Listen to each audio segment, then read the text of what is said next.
In 2007, at the age of 24, he was selected as the youngest new face of engineering, which highlighted the 15 most promising engineers under 30 across the USA po ito, ha? He is the president and co-founder of the Idea Space Foundation, the first Pacific Group's 500 million multi-industry incubator, and pumasok ako dyan sa incubator, and accelerator for technology startups. He is currently the head of corporate development of Smart. He is none other than Mr. Earl Martin Valencia. Hello, hello. Good. Kumusta kayo? Okay? Okay pa? Right. So, I guess for the next 20 to 30 minutes, hopefully you listen to this and hopefully you'd learn about not just the Idea Space story, but your story. Right? What I want to talk to you about today is how actually business, engineering, and living out your dream and inspiration will actually inspire you to maybe start your own company, if not become a successful corporate executive. So maybe let's go to the slides, no? So Idea Space. Who here has heard about Idea Space? Just curiosity, no? Meron na bang may alam kung ano yung Idea Space? No? Sinabi kanina ni MVP, no, which is my boss. We were created about 2 years ago. So I created Idea Space 2 years ago to maybe support 1, 2, if not 5,000 of you. If you have, and you think that you have the next billion-dollar idea for the Philippines, then you go to us. We will give you as much support as we can so that you can actually achieve your dream. Right? And Idea Space was born in that principle, especially in science and technology. So let's go. Right? So poll question, raise of hands lang, no? Alam mo naman, mahilig tayo dito. Who is below 21 in this room? Oh, loud and proud. Oy, hiyaw naman dyan. Yes. Who's above 21? Don't raise your hand. Right? Who likes math and science? Ayan. Who is currently taking engineering, entrepreneurship, or science? Who is not? Who's not? Ano yon? Oh, hindi. Madami rin palang hindi, IT siguro, computer. Who wants to start your own business after hearing MVP, Dado, the panel? Who wants to start your own business? Right? Oh, a couple of questions more. Who wants to be successful? Who wants to get wealthy? Okay, so parang 30% lang, so you don't want to be successful and wealthy. Anong gusto nyo? Right? So, who loves technology? Lastly, who is proud to be Filipino? And so that's why it's so important for you to innovate. Not just for yourself, not just for your family, but maybe also for your country. So, I'm looking actually for 3 volunteers to go to the microphone or go in front to answer this question. Why become a scientist? Why become an engineer? Why become an innovator or an entrepreneur? So the first 3 people to be in the microphone will give a prize, no? So, who here wants to be in the microphone? Dito, pasok, dito lang, harapan. Tatlong tao. We'll give a prize. Oh, 1. Okay, 2. Okay, tumatakbo. Oh, 3. Okay, sige, 5. Ito na lang. 1, 2, 3, 4. Okay, come. Come to the stage. Oh, may ice cream. Paano ba to? So, okay lang. I don't know, paano ba to? Ice cream. Sa baba ka na lang. Baka mag-sticky, no? Okay lang. So, please answer the question, why become a scientist, engineer, or innovator? Ito na lang. What's your name? What school are you from or where are you affiliated?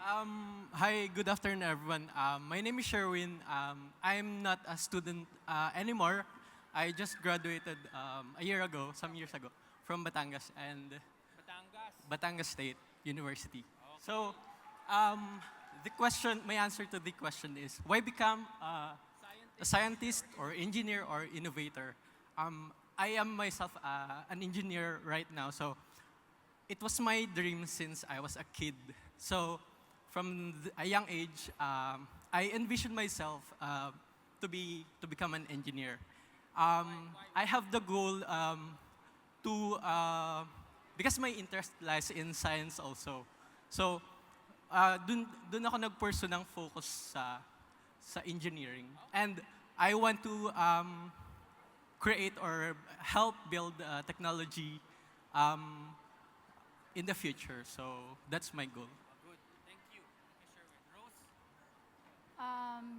Why become a scientist or engineer or innovator? I would like to reword your question.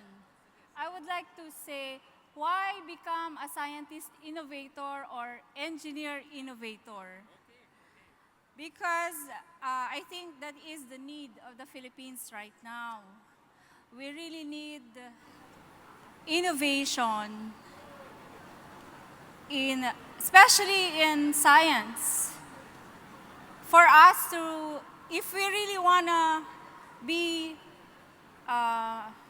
if we really want to make a mark in the world map, then we really need to innovate. Good afternoon. I'm from Arellano University, Pasay. Why do I want to become a scientist? First of all, it's my dream to become a computer scientist. I'm actually taking up BS Computer Science.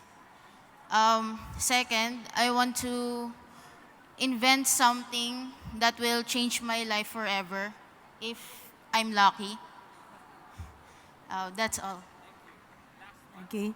So I'm Rika Jane Cosca, a faculty from Technological University of the Philippines, Taguig campus.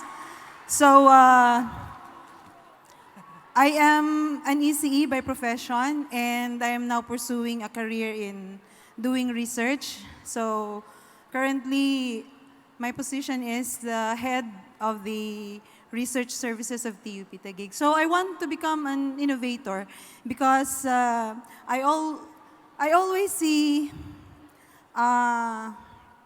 so many waste materials here in the Philippines. And since I was a child, gusto kong mapakinabangan pa ang mga waste na ito, no? Na hindi lang siya basta-basta tinatapon lang.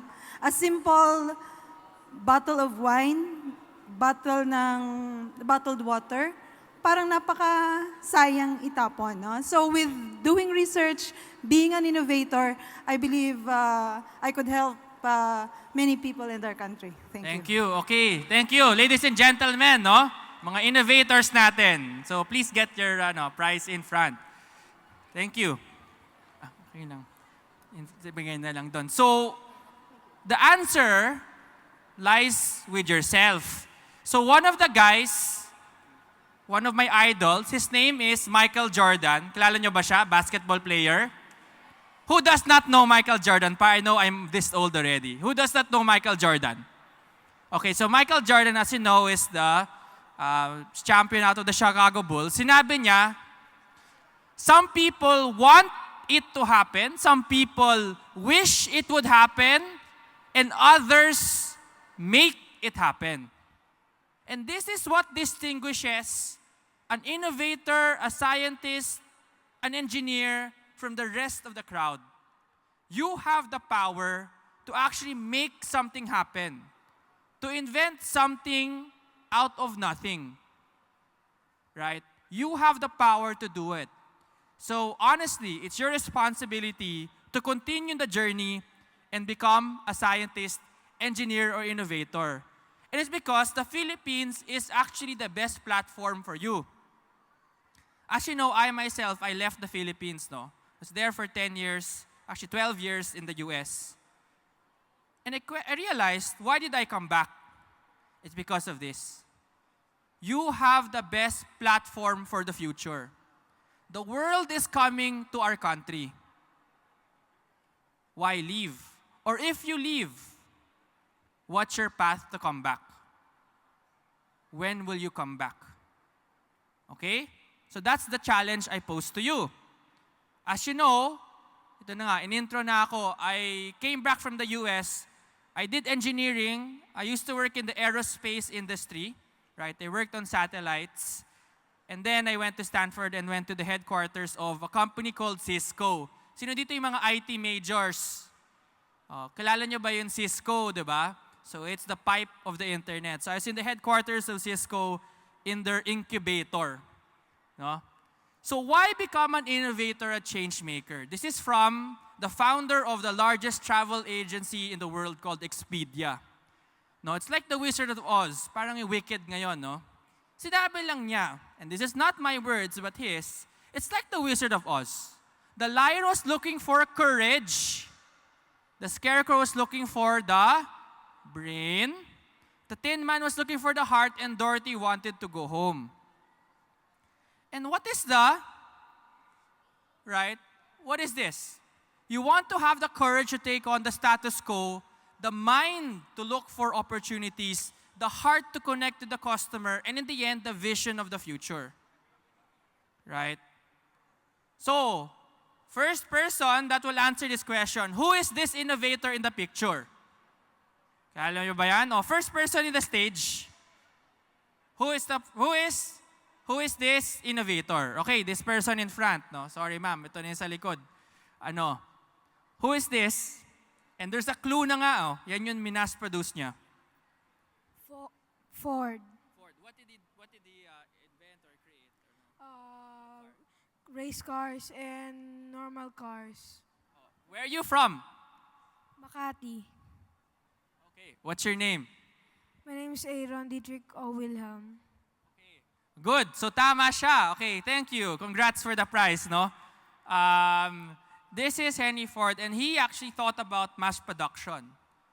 So almost all the innovators, or the famous innovators in the world, took something that's so expensive and put it up to the masses. And those are the types of inventions that the Philippines needs from you. Okay? So, what was I doing when I was 16? Sino dito yung 16? Wow! Woo! Dami pala mga 16 years old dito. So 16 to 21, right? Itong infamous or famous prom picture ko. Sino dito nag-prom noon high school sila? Prom. Sino ditong, wag na lang, no? So, when I was 16, this is the stuff that I wanted to do, right? I liked math and science.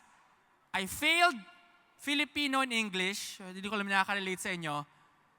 Ang worry ko parate is, how do I ask my crush to the prom?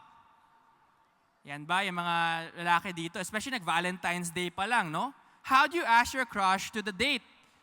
At the time, paano kaya ako? Magka-college ba ako? Saan ako magka-college? And then how I fit it in? Because, at least in almost all high schools in the world, if you're really, really good in math, you're not the popular guy. Tama ba? Or hindi tama? Okay, so it is almost true, especially in high school. Right? But, what if I told you that even if you're 16, 17, 18, 19, 21, you could actually start a company, build an app, and change the world? And that is true today. Right? So, that's why even in the US, sometimes, right, the cool kids are not anymore those guys who are not good in math. But the cool kids are the ones that can build apps. The cool kids are the ones that know math and science. Because everybody now knows these are the guys that end up winning in the end. So I would challenge all of you today. Why become a scientist, engineer, innovator? Because you have the power to change the world because of your brain. Right? And you don't have to dance in front of the stage to become successful. No? So what is an innovator? It's always a question that I get asked. So ito na yon. it is something, if you actually, what? Positively create something that impacts the world. Impact, that's the key thing. How do you actually build something that impacts your organization? It could be your school, it could be your classroom, it could be a customer, or it could be society. Sana all three. But you have to be positive, you have to positively impact something, right? And create it from nothing. And that is the power of engineering and innovation. Okay? So what's common among all these companies? Including Smart, no? So all the IT guys say, sana sir, dito ako magtrabaho. Right? Maybe. But the answer is what? All of them started with an idea and how many people? 2. So why don't you do it for 30 seconds, look left and look right and say, are we going to build the next billion-dollar company today? Go! Look left or look right. Are we going to build the next billion-dollar company today? Okay? And you have to believe. Why? Here are their pictures. I am not kidding that all of those companies that a lot of us say that I want to work in them, I'm using their devices, started with just 2 people. Why can't there be someone from this room when I give a speech 15 years from now in this slide? Why not? Are they better? Right? Are the Filipino innovators not as good as these innovators? The answer is no. Right? So I'm challenging you today. You have to take the challenge to be on my slide 15 years from now. Kaya nyo ba yan? Kaya ba o hindi? Kaya. We have to believe in ourselves. Or else, who will believe in us? Who will believe in us? Who will believe that the Filipino can build the next billion-dollar company? Is it the Vietnamese? Is it the Indonesian? Is it American? No. You, the Filipino, have to believe that someone from this country can be on my slide 15 years from now. Okay? And why is it so important? And this is a slide how I convinced MVP to give me $500 million pesos. The revenue of Apple, HP, Intel, Cisco, and Google is more than the GDP of the Philippines. Mas malaki po ang revenue ng 6 companies kaysa sa bansa natin. And all of them are in technology. All 6 of them are technology. And what does that mean? We have to believe that we could find maybe even just one to change our country's future. Okay? So, can we have role models? Kilala po natin si MVP kanina. Did you know? And this is why I also joined MVP in his team. That he started a company called First Pacific in Hong Kong with an office as big as this stage. Or baka half pa nga. In 1981. Did you know that Smart was founded by 2 people? Right? And now, PLDT is the only company listed in New York Stock Exchange from the Philippines. These 2 guys started Smart in 1991. Right? I want you guys to have the same story. Right? I want each and one of you to have a chance to create your story. Right? I'm challenging you today to do it. Right? So, Idea Space was created to hopefully incubate startup companies to inspire and then to connect you with the world. Right? So, what does it mean? We fund the next Tony Stark, who is known as who? Sino si Tony Stark? Si Thor ba siya? Captain America? Who is he? Iron Man. And why I like Iron Man? Because he's an engineer. Right? So if you know that, he's an engineer, he's a bachelor, he's cool. So I think he's a good guy, no? Because he wanted to do technology because it's cool. He loved technology. Right? He then got transformed when he got abducted. And he said, I want to do it because I want to help people. Right? Nalala nyo yun? Sino nakanood ng Iron Man the movie? Right? In the end, he wanted to do something more because of something much more than himself. Right? And then dito nga, si Pepper. Ganyan, di ba? So, that's the challenge. So, for the next 5-10 minutes, I'll give you more practical life lessons for you to think about if I should become an entrepreneur or not. So, a story is that this one, when I was 16, right, my best friend, who's an only child and medyo mayaman sila, nagkaroon siya ng student permit. 16 student permit. Guess what? Student permit, when he got home, his mom said, congratulations anak, may student permit ka, bibigyan kita ng bagong kotse. Noon 16 ako, sinabi ko sa mom ko, Mom, 16 na po ako. Yung best friend ko po nagkaroon ng bagong kotse. Sana po yun sa akin. Sabi ng mom ko, anak, 3 kayo magkakapatid. In the future na lang. In the future. So what did I do? I wrote down my future. And that's what I'm going to tell you today. Write down your future. What did I write down? Things I wanted to do before I turned 30. Right? Especially sa mga below 21 ngayon. I said I wanted to graduate with honors. I want to get a girlfriend. I want to go to travel the world, no? Ibiza, Cancun, and Prague. Mga party destinations yan eh. I wanted to buy my own BMW with my own money, get a grad degree, and become an astronaut. Sinong gusto maging astronaut dito? Wala lang, trip lang. Oh, meron pang mga gusto maging astronaut dito. Right? In the end, when I turned 30 last year, I achieved 5 out of the 6. Right?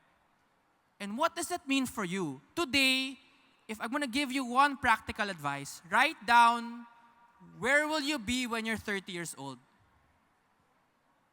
Do you want to be in Earl Valencia's slides when you're 30 years old, to be one of the great founders of the Philippines? Right?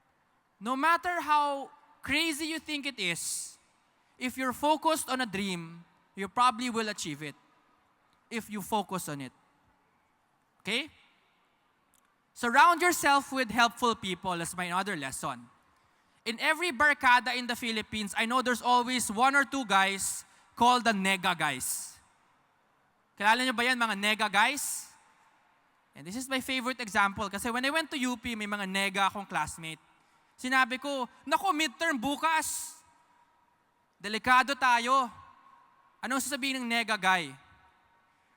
Bagsak naman tayo, wag na tayo mag-aral. Diba? Drop na lang natin yung subject na yun. Waste of time mag-aral. Sino may alam na ganon? Mga nega. Right? There's always people in the world that will pull you down. My third lesson is to get them away from your successful life. Right? You need people, especially if you want to go entrepreneurship, to believe in you, to coach you to become excellent, to coach you become extraordinary, rather than to become someone who fails subjects just because they think that they can pull you down with them. Okay? Okay. And then, talk about values. You have to think about yourself. What are the things that is important to you? What are the ethics that I will do to become a successful entrepreneur or employee?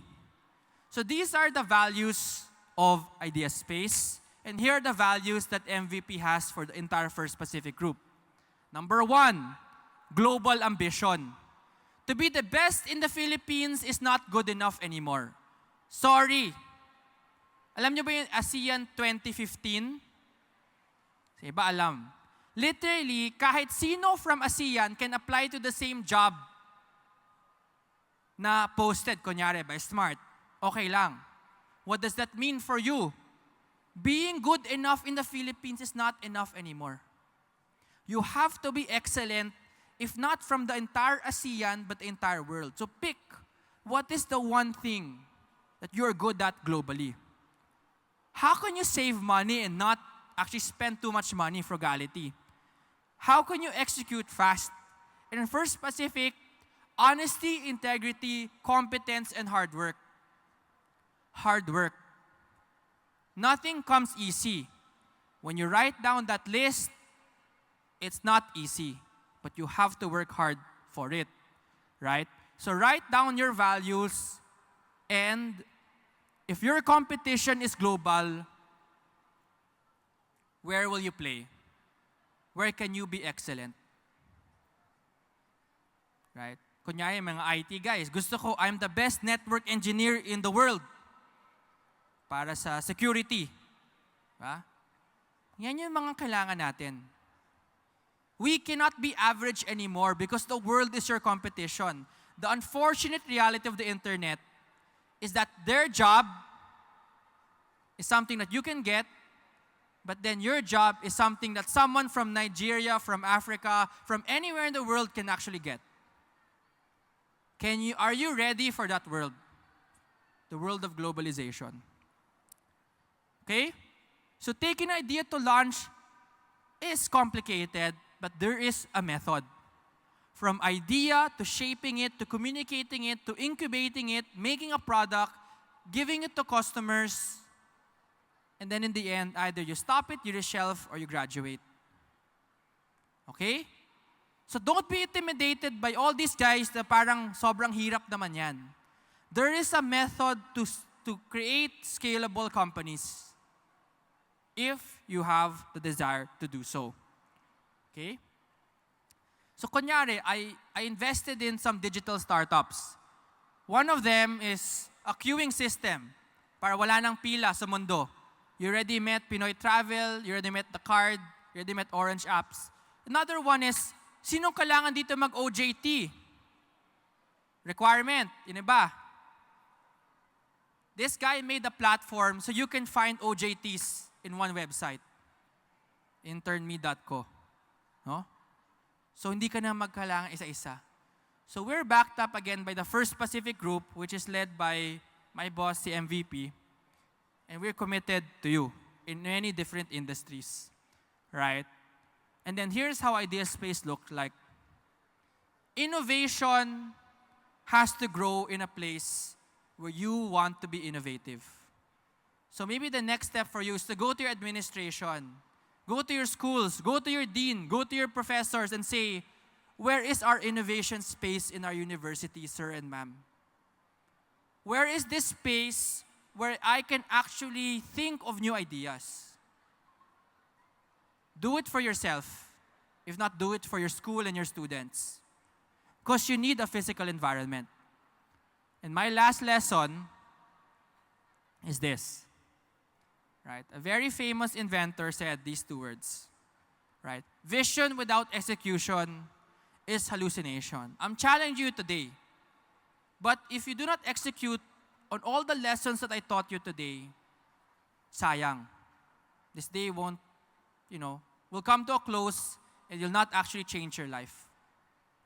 But for the people who listened in the past 20, 25 minutes, let me tell you, you have a better chance of maybe succeeding as a corporate employee, if not an entrepreneur, if you actually take to heart the lessons that I impart to you today.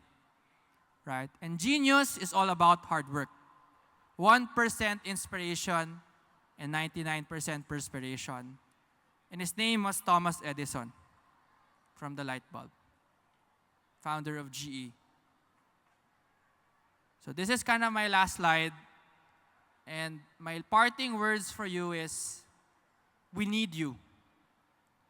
We need everybody in this room who's taking entrepreneurship, who's taking business, who's taking IT, computer science, engineering, sciences. We need you to succeed.